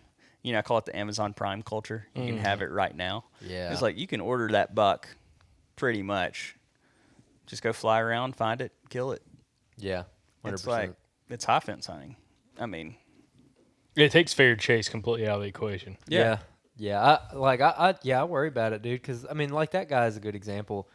Right now, while, like, a quality drone is still, like, I don't know, when you're all in, like, 10 grand or so. Like, that's something, like, a lot of people, that sounds expensive, but, are you going to go buy a four-wheeler or that? Yep. Like, a lot of people can afford that, Yep. Especially nowadays. Like, 10 grand ain't what it used to be. And I don't know, it makes me wonder about, again, where is it going to go? Because if that guy can go out and he can, like, here in Alabama, for instance, I got 18 guys in my hunting club. Let's say that, like, 3 or 4 of them band together and do that. Well, that's 4 times, like, they're going to be killing, like, a lot of bucks off the club if that's the case. You're talking about where my club, we've got, like, counting, like, small deer, like, 25 different bucks on camera this year. Well, all of a sudden, the top 12 are getting killed every year. Plus more, maybe? Plus more? That's not good. No. When normally, like, maybe 3 of them will get killed a year in a club like mine. Yeah, when the thermal drones have been out for a minute, but when it really, when it the drawn deer recovery guys hit last year, it was kind of like when I started seeing them, it was at the end of deer season, so I didn't really put a lot of thought to it. I was like, man, that'd be pretty cool to like take a drawn up on a coyote property that we're going out to thermal hunt, fly it up, have it sitting there floating in the air, and we're watching the screen as we hit the call, and like we see the coyotes running, and we're like, oh, they're coming from this way. Like that'd be sick. Yeah. I didn't think about the deer side of that. And we haven't done that, even though I still think it would be cool. I'm not gonna lie, that would be kind of cool. That would be cool. That would be cool. Oh, that'd make fair chase goes out the that'd make window on a coyote. Yeah, that'd make sick video. As long as it's like legal. on deer, it's like you're taking people who are poor or mediocre hunters, and it's just another layer of them never having to learn how to actually be a deer hunter. Mm-hmm. It's just getting worse and worse. And like I use cell cameras. Some people disagree with that. Some people don't even agree with cameras at all. Some people don't agree with baiting. There's a lot of things, but I still feel like when it comes to like learning to be a woodsman, there's got to be a foundational baseline, and that's just literally letting people buy their deer. Mm-hmm. Just in a different way. Yeah, I agree. Like you can debate the cell camera thing, and I feel like there's pretty good arguments on both sides. Like I don't really have much of an opinion on it. I think if you got it on a corn feeder and you get like a picture of the deer and you go out there and shoot it right then, like that kind of sucks. Which don't do that. I know a guy that did it this year. He posted about it on social media. I'm like, why would you post? Yeah, that? I remember seeing that post. Dude. Yeah. But I think any reasonable person could agree that when we're talking about a thermal drone, like that's different than a cell camera. Like a thermal drone where you can see them through the thicket, you can see them down in there You can in real time and go to them right now, and they can't get away from you. Yep. Like that's obviously different than like a cell camera. So yeah, I don't know, man. I didn't expect to get into thermal drones. No, we went way side over. I'm kind of glad we did. Side. I'm sure we're gonna get some hate. Hey, now I wonder how many of you outlaw listeners right here about to go buy your thermal drone. They're like, man, what a great idea. Watch. We're going to have some listener success stories coming up. Man, I took Taylor's advice. Man, I killed my biggest buck ever. Hashtag sponsored by Mavic or whatever. Yeah, dude. Mavic spot. Was it Sky Dio? DIJ, DG, DJI? DJI? Yeah, DJI, sponsored by DJI. Yeah, you got it. Yeah, you put a thermal drone up in there, get about 35 dudes in there. Well, like Dude, I saw some videos, some hogs. That'd be fun too. Same principle as coyotes. That'd be fun. Yeah, but at the same time, it's like it's fun. You start having fun with one species, it just goes to the next. Now, I'll tell you something that I think would be cool. Not with thermal drone, just a regular drone. Going back to the man drive thing. If you had a drone in the air videoing the man drive, that would be cool. Well, it's like people who, quail and pheasant hunt, and they do drone videos of that. That's pretty cool to watch. Yeah. I think deer drive would be pretty awesome. A deer drive with a thermal drone would be sick. Well, Well, I mean, not using it, just filming. Yeah, okay. How cool would it be? You see, this line of dudes, and then all of a sudden, deer just start jumping up and then like flopping over. If they kill them, if they don't, they don't. It'd be cool to watch. We could do it with our hog drive coming up. Yeah, dude. Throw your drone up there. Yeah. Get after it. Know where they're at. I don't know, man. It'll be interesting to see because inevitably at some point that thermal drone is going to go from $8 to $10 grand to $2,000, $1,500, something like that. Well, it's gonna happen. Well, that's like my scope.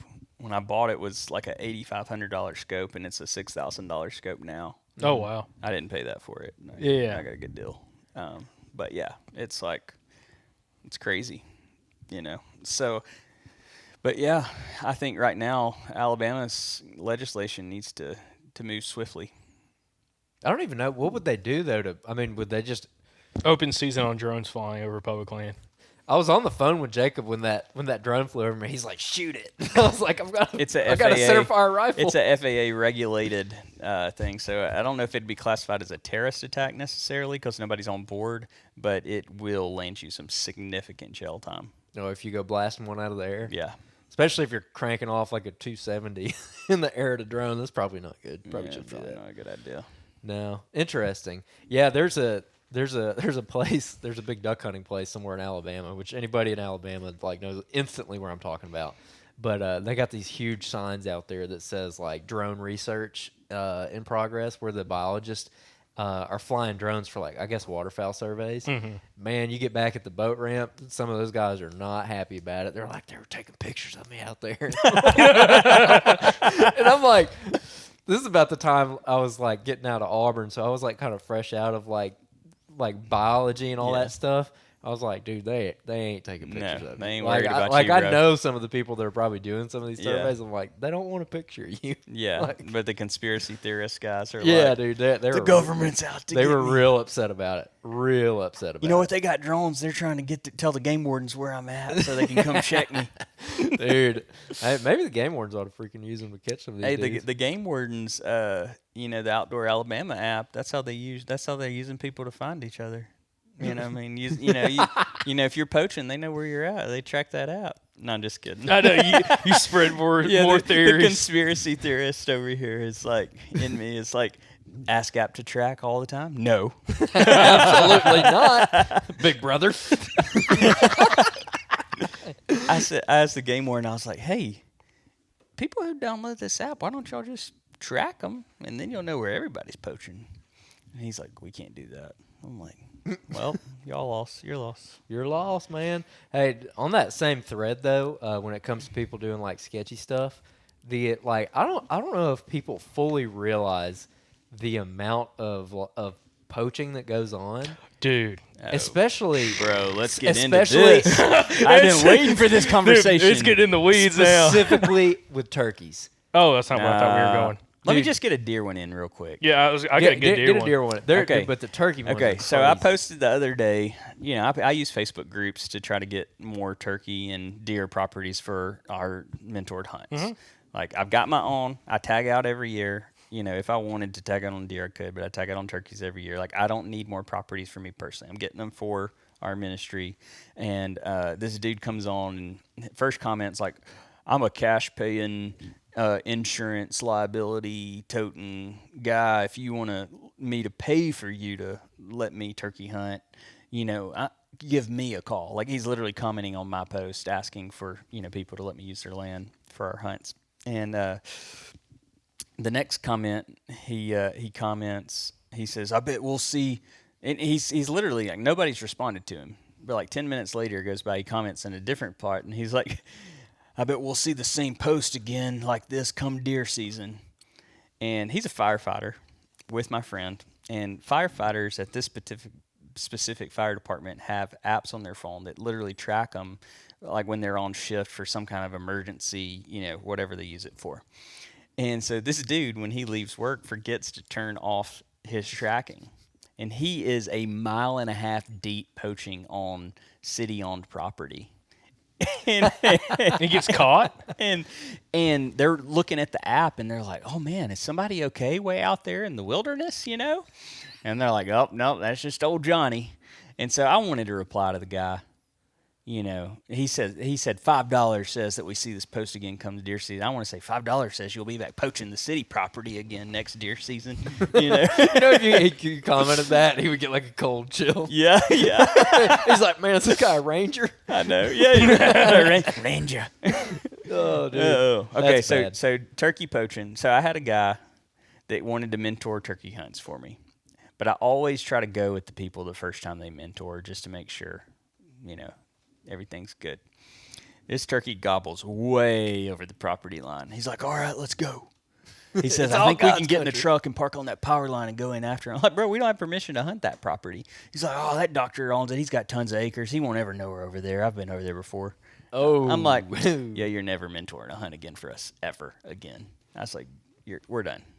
dude. I mean, yeah. I mean, there's guys that are bad about that, but there's a surprising amount of people out there who kill like 10, 15, 30 turkeys a year in Alabama illegally. I mean, They start hunting March 1st or whenever the turkeys start gobbling, and they just lay the wood to them, dude. Yep.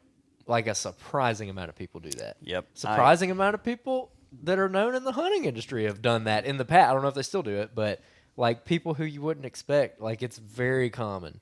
Yeah. Very, very common. I found that out this year, actually. I was actually coyote hunting with the guy, and he's like, yeah, I killed 12 turkeys off this property. My dad killed 9. And I'm like, what? And a lot of times, those are the same guys who are like, "What's happening to our turkeys?" It is the same guys. It is always the same guys. Always. Oh, dude, it happens, man. That's like man. everyone was real upset about game check, when we had to start doing game check here in Alabama. But I mean, like it's kind of like a little bit of a paper tiger, because you can. Well, I don't know if it's still like this, but especially at first, you could still have your paper map and write down your harvest on it, but you don't have to put your confirmation number.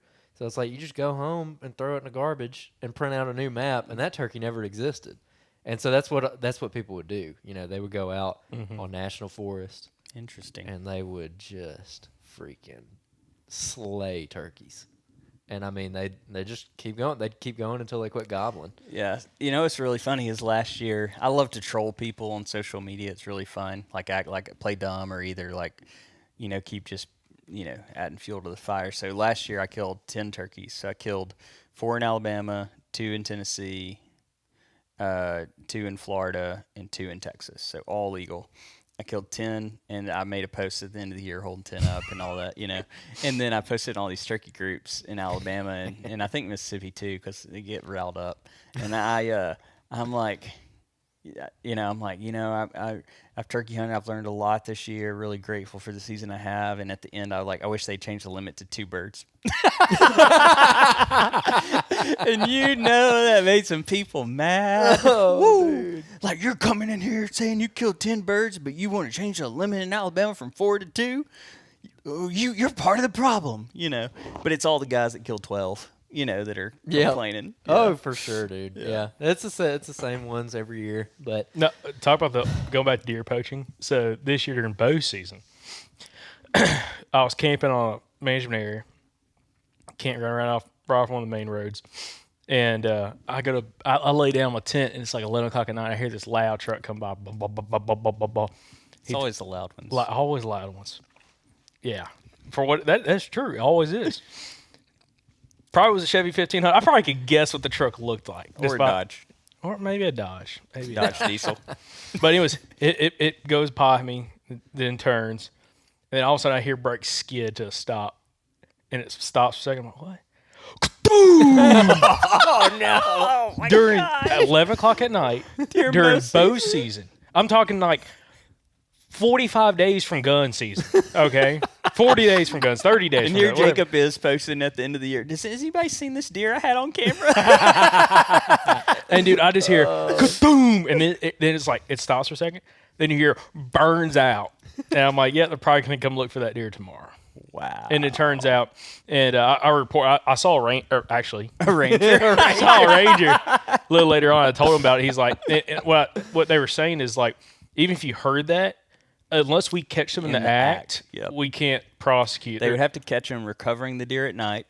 So if they come back and recover it during the day, it's crazy. Now they can. So here's what's really neat for all you poachers out there that I'm not going to tell this. I'm going to let that stay a secret. Well, it was crazy just to experience that. And then I started talking to some other guys in the area, like, oh yeah, there are probably hundreds of guys that ride through this place and kill deer like that all the time. Taxidermist I've talked to, he's like, dude, I've had deer been brought in. Oh yeah. Said there was a bow kill. I start skinning the deer out, and there's 22 bullets in his head, fresh in his head, fresh in the neck. Oh yeah. Shoulder, whole 9 yards. Oh yeah. I was talking, which that was not a 22. I heard it was. Yeah. I was talking to a taxidermist, and they said that these 2 homeboys come in. They kill like 140, 150 inch deer every year, and usually each. And one of them's like, I guess he thought that the taxidermist already knew. Starts talking about how they take sleeping shifts at night, hunting out there with their thermals in the shooting house after these big bucks. oh my God. He's like just telling him that, and the other guy's like, "Oh, yep, we're gonna go. Yep, see ya, man. Yep, let us know when it's done." Oh. And I'm like, dude, and it's like you said about the turkeys, like reputable people, like people that are known. It's the same thing. It's these guys are like up in that area. People think that they're like really good big buck killers. Yeah. And that's the kind of stuff. I mean, I don't really care, but So, I'll tell you not that I don't care. as far as like notoriety and people killing big deer, all that kind of stuff, I'm just enjoying myself and trying to make an impact at the same time. I'll tell you something. It blows my mind someone would do this. Guy gets on social media, any of the hunting groups, deep south hunting groups, okay? Posts a photo, hunting an afternoon hunt, takes a photo of their gun, big thermal optic on a rifle. Like, man, this is going to be awesome. Get ready, hunt. And then people start commenting, why the hell do you got thermal on your deer gun? He's like, oh, I can video my hunts. And he's like, sure, so you're not going to stop sitting over the corn pile at last, right when it gets dusk and you can't see, you're telling me you're slipping out? Yep. I remember seeing that post. post. I've seen it on multiple groups. I mean, It's not just one. I've multiple groups I've seen that.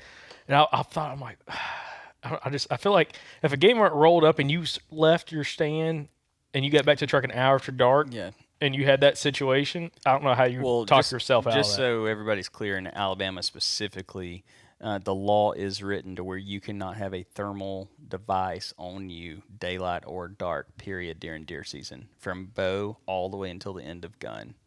That is very clearly written. Yeah, and a lot of people don't know where it's written. And one of the guys that was specifically saying, oh, no, I can do this during the daylight, I'm literally copying and pasting regs to him and like, dude, take the post down and stop being an idiot. Like, it's not legal. Yeah. And then you got a lot of guys in the coyote world. Man, those guys are some interesting people too. That they coyote hunt at night during deer season. And they're not supposed to. It's supposed to be closed, and they'll claim they have permits and all this stuff. And I'm like, nah, you ain't got nothing. I talked to the biologist, and the biologist's like, no, they don't have a permit. So it's there's a lot of stuff that goes on with all of that stuff. And I tell guys, like, at the end of the day, like, you know what you did, right? And at the end of the day, like, I personally want to beat that deer at its game, like, which means playing by all the rules legally. Like, if I can't beat it at its game, like, then I feel like I didn't deserve to kill that deer or take its life. Like, I want to win at what it's good at. Like, I've only killed one deer over bait.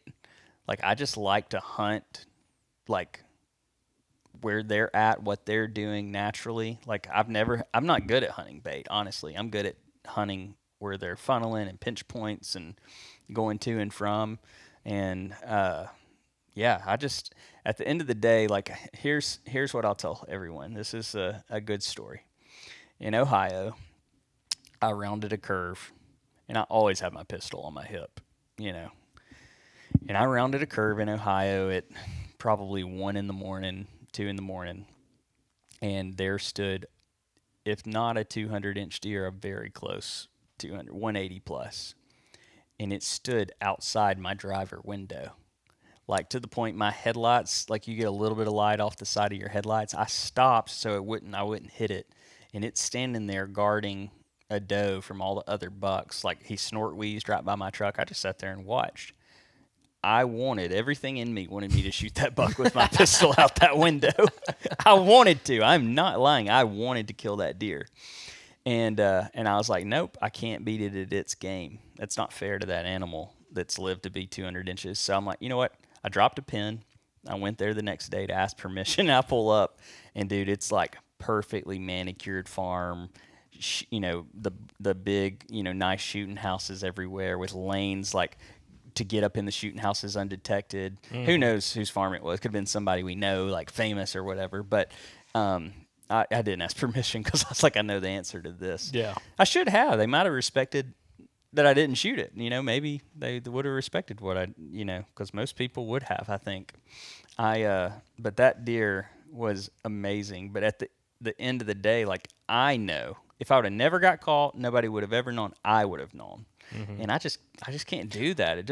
It's not satisfying to me. Well, it kind of goes back to, since we're on the whole poaching talk, the big deer that got killed in Ohio this year. It's kind of going back and forth about, was it poached, was it not poached? I don't know how it stands. I know it's under investigation, all that kind of stuff. I think it got confiscated.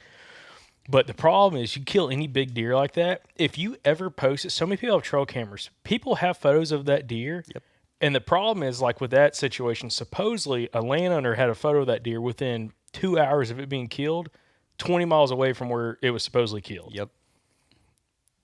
So you gotta again, it's not like it was 30 years ago. Yeah. Okay.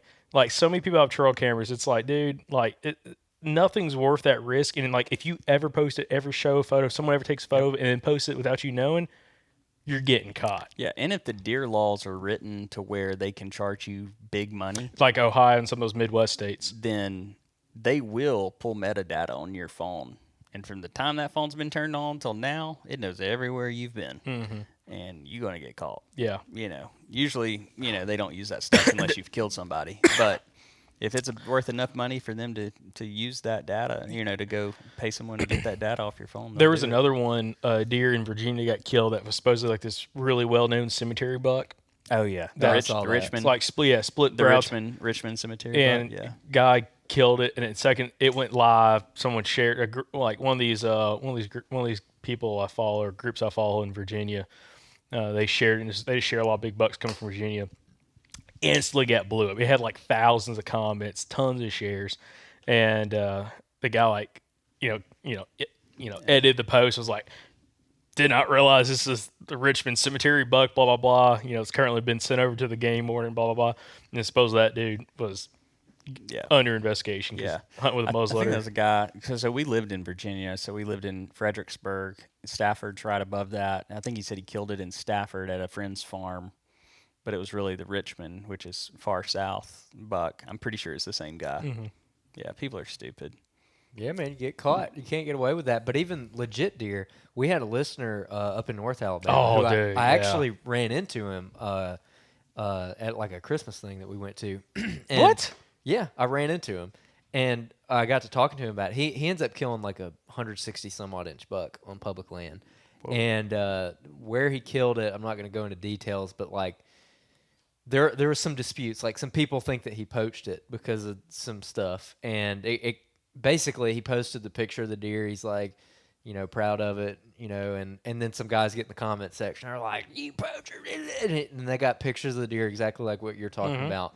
But the guy, he had his track, he had everything, like his on-X track, timestamp photos and everything, of course, like when they're tracking the deer, and he cleared it with game wardens and everything. He's like, and he was telling me, like, I just didn't expect all this bull crap that comes with killing a big deer like that. Yep. And especially down here, like I was telling him, I'm like, dude, if down here in the deep south, like it's Alabama, if you kill a deer that's over like 150 inches, you're gonna have some bull crap. Yep. That's gonna happen. Wes Moe, yeah, Dude, Yeah. everybody that we know who has killed like a Michael upper Perry. echelon, especially Yeah. Michael Dude, Perry. people were saying Michael Perry went and shot the deer in a pen, the state record, and then took photos and I checked heard it in. that Michael Perry bought that deer from a deer farm, put it in a trailer, drove it out to the forest, and Let then it- shot it. yeah. Let it go and then shot it. Dang. I'm like, dude, people just make up stuff, When man. I killed my first 150 in Alabama, I wasn't, nobody knew who I was, so, and it didn't, it was like nobody even noticed it happened, right? But what so the opposite of what, I never got accused of anything. I mean, I was on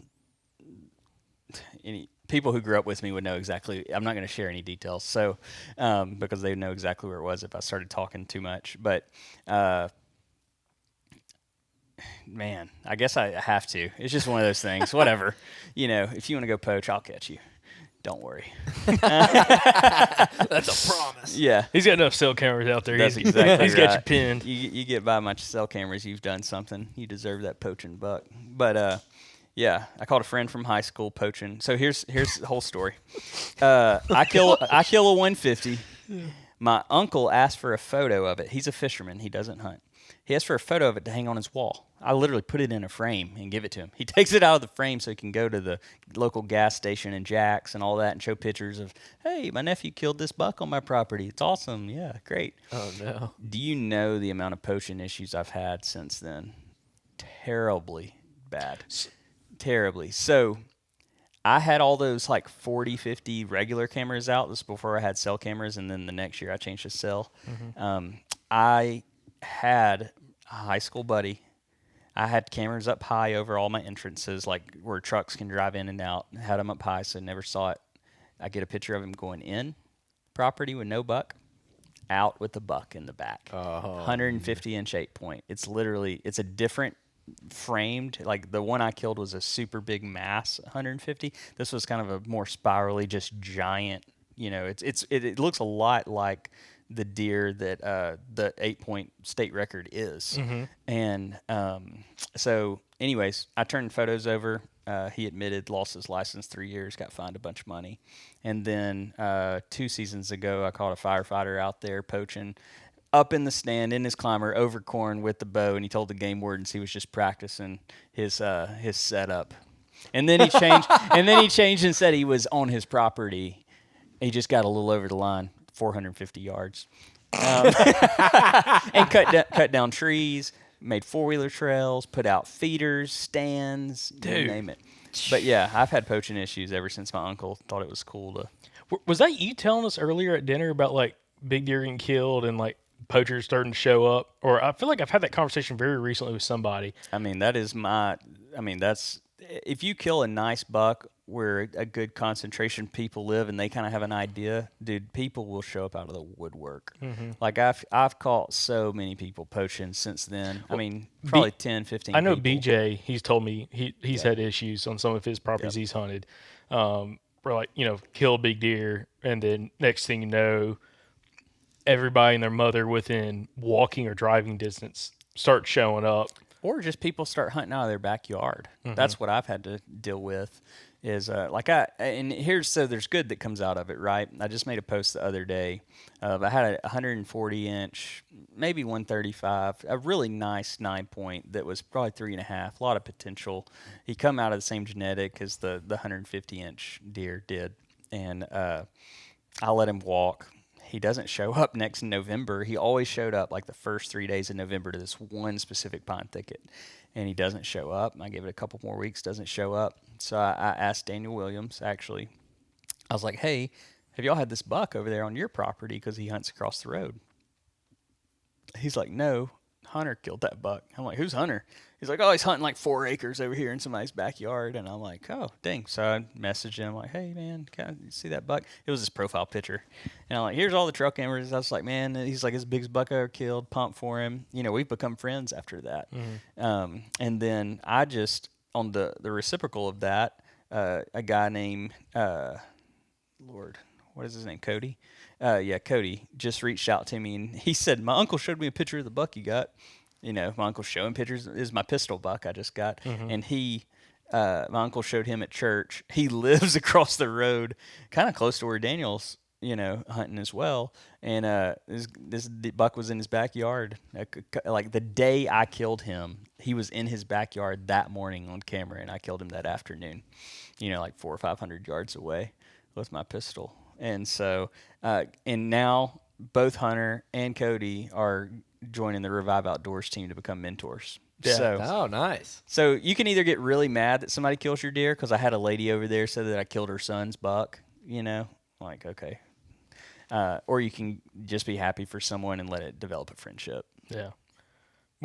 There's our buddy David Ellis, on his podcast, he was talking about a deer he had shot out on his property, in the adjacent land, or the leasee of the adjacent land got pissed and was like, man, you shot my buck. He's like, did you have a collar on it? He's like, no. He's like, that ain't your buck, man. You ain't got no high fence around this property. That's right. And anyway, Dave got all fired up about that story. But no, dude, it's crazy. Like the thing about big deer, this is the one thing you don't get with turkeys, and we've talked about this in the podcast before.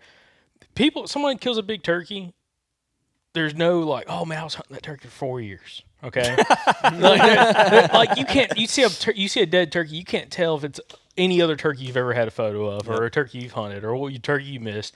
But with deer, it's like you have that kind of negative competition aspect to it, where like again, go back to Wes. Wes killed a deer on some property. He owns 160 acres up by his house and leases some property up there. He shoots this big deer, 150-inch deer, a couple years ago, and a guy talk about trespassing. Caught this guy trespassing on his property, turned him into game warrant, got fined, all that kind of stuff. But he was making a big ruckus on social media saying that Wes poached it because he had it on 4 acres of his grandma's property. Yeah. And Wes has 160 acres next to it. Right. And it just made this huge fiasco on social media and all this other kind of stuff. And I'm like, there's so many of those people out there that it's like frustrating. A lot of those people are just straight up idiots. Yeah. Like the ones that are like doing that kind of stuff. And you start looking at some of those Mississippi State studies where like deer during the rut, like they've had deer go 18 miles during the rut, one direction, seeking for does. Yep. It's like, dude, you could have a deer on camera one day, he gets killed 7 miles away. Mm-hmm. If he's on a big, real rut fest, traveling, cruise and stuff like that. But yeah, it is insane, man. The first year I started running trail cameras, I had a buck, my friend had a buck, and my other friend had a buck. It's this big, long valley system that runs 6.5 miles. I had him at like 6 p.m. right after dark. The other guy had him at midnight, 2 a.m., and then I had him back at 8 a.m. the next morning in October. Oh, wow. Wasn't even the rut. And that opened up my eyes big time on whatever caused him to be that far away. Just food, I guess. I guess he liked everybody's feed. Mm-hmm. It was the first year I put trail cameras out, and it was the first year you could bait. Mm-hmm. Yeah, man. And a lot of people, they don't realize, like, they're shooting themselves in the foot because that listener I was talking about in North Alabama, like, where he killed it, the regulations are, like, very specific on what you can and can't do and when you can and can't do it. And these guys who were local guys, they hunt up there, who were just, raising hell about this deer getting killed, saying he was poaching it. Like, without going into the details, they burned that spot. When I was talking to the listener, I'm like, hey, I hope you know that spot is done. There's 500 comments on that thing. Like, I guarantee all you have to do is open your Onyx maps and go look at the property boundaries, and you know exactly where that deer was killed. Yeah. And it was a mess. I'm like, well, these idiots just totally burned their own spot. Yeah. Totally burned their own spot. All to like drag a guy on social media. It was terrible. But anyways, we're sitting at an hour 45. These cameras about to die. So I want to talk about the fundraiser you got going on for Revive Outdoors. Yeah, how absolutely. people can help you out. Yeah, so we're doing a fundraiser. It's what I have tried to do is get all these companies on board to donate what is the best turkey hunting package that I have personally seen in a while, if not ever. So, you're talking Rete Masai Mara, you're talking blind, boots, turkey gear, calls, trail cameras from Tacticam. Everything that you need to have a complete turkey package. And like if you have 0 turkey gear and you win, you're set. You got ammo, choke, gun, blind, everything, camo, boots. If you even want me to pattern the gun for you and sight the red dot in, we're giving a red dot for Meadow Creek, doing a Meadow Creek rib mount. Man, there's a lot of good stuff in there. So it's a fundraiser for our mentored hunts. So it'll go to working the land, preparing it, equipment rentals, fuel, camera costs, blind costs, back at deer, it'll go towards deer. It goes through all the things that help us run our ministry. I don't take any money off Revive Outdoors. Nobody takes money off of Revive Outdoors. Hopefully one day it'll be so big that we have to live off of it. But all the money goes directly back to these adult mentored hunts, 100%. We're selling for so $25 a ticket, or you can pay $100 and get 5 tickets. So you get a bonus ticket for $100. And most people do that, and that actually caused the odds in the last draw to be significantly high odds to win, like 40-1 or something. And if you bought the $100 one, because everybody bought the $100 one. So that we hit the fundraising goal in like no time, drew for the gun. Yeah, there was a 1 in 40 chance that you were going to get that gun. Nice. Yeah. So, but this package. How much? What's the value of this package? The value. This is a rough estimate around. I would say $3,500 to $4,500. I haven't added it up, but but it is a stout package. I mean, the Rete Mase Mara, that's a legit shotgun. the legit turkey shotgun Yeah. that everybody wants, but nobody wants to buy. So you have a chance for 20. Yeah, I've looked at some before. I'm like, I don't want to buy one, but man, they look nice. Yeah. So for $25, you can get a ticket, or you can do the 100 for $5, like most people do. But it all goes directly back into our ministry. We can't do it without y'all support. Really grateful for it. I know we've talked around about a lot of funny things. None of the money goes to my personal hunts or my personal land or me getting what I get. It's all back to the people, and we love what we do, making a positive and eternal impact through conservation at Revive Outdoors. We have it set up right now where our team will have like actual tickets you can buy, but we have Venmo, Cash App, PayPal, because I can easily export an Excel doc or CSV file and throw it in a random raffle drawing and have it compute. For y'all, we might figure out a way to get a link or something. Yeah. Make it easy. Yeah, like where would people go to enter? Like your website or? So we have it on our social media. We have a flyer that's printed, and we have like Venmo, Cash App, PayPal at the bottom. You put your name, your phone number, and your city of residence. Okay. That way we can narrow it down to who you are. Who's it when open you to? win. Anybody and everybody. I'll go find that post, that social media post, and I'll link that in the show notes of this so people can go find it immediately. Great. But if they don't go hit the link, it's just Revive Outdoors on social media. Yep. So just Revive Outdoors on Facebook, at Revive _outdoors maybe, or .outdoors on Instagram. There's some kind of like, horticulturist Revive Outdoors out there from back in the day that still hangs around. So just look for the one that's hunting. It'll be pretty obvious. Go look at posts. But yeah, appreciate y'all helping out with that. Yeah, dude. We're glad to have you on, man. I wish we had more time because I want to talk to you about. I mean, we got all kinds of. You got pistol kill of a buck this year. You stabbed yourself in the leg with a Magnus Stinger. Had to cut your shirt up and get it to clot up. So yeah, there's a lot of good stories that we might have to have you back on to cover. Yeah, maybe people want to listen. I don't know. I definitely would want to hear the story about getting stabbed in the leg by a broadhead. Yeah, That's nuts. always fun. Yeah. we, there's one listener that would say otherwise. Yeah, we did have a listener Yeah, who got in quite a pickle. Is he the one that tripped over his? Yeah, he tripped and fell and stabbed I it. think he had a Magnus, but his was a lot worse His was than the yours. 4-blade, I think, wasn't it? I remember seeing it. See, mine was a 2-blade, so it was deep, but it wasn't like it didn't look as bad as it was. So you're telling me we should be shooting 4 blades, not 2 blades? Yeah, you need those bleeder blades, don't you? That's a good point. Listen now, that 4 blade have you a little more scared than the 2 blade. You need to write Magnus, be like, after testing this on my hamstring, on the front of my thigh. yeah, my quad muscle is now split. Yeah, it works. Excellent penetration when falling from 2 inches. the bow hanger. Yeah. Literally 2 inches. Hey, man, that's what I'm talking about. Jacob, you got anything else? Nah, dude, it's been a fun conversation though. We'll see how thermal drone sales impacts after this episode. That's right. We should have got a affiliate link. Yeah, go to our Amazon store. If you're gonna buy one, buy from our Amazon store. Please. I'd like to get commission on that. That'd be nice. Oh, dude, it's funny. Not too bad. Not too bad. But no, appreciate you, Taylor, joining us. Listeners, appreciate y'all watching the podcast. Appreciate y'all listening to the podcast. Tune in every single week. Got some other great content coming up, and we're about to switch over to turkey content, so y'all get excited for that. Got some really cool guests. We're working the lineup for turkey season, so it's going to be a great spring. I'm super excited. Hopefully, we can get Andrew out killing some turkeys. I know Taylor's going to kill all of his turkeys, so I ain't worried about Taylor. I got to go kill some turkeys, too. And then we got to get Mike, Andrew's stepdad, his first turkey at the club. Absolutely.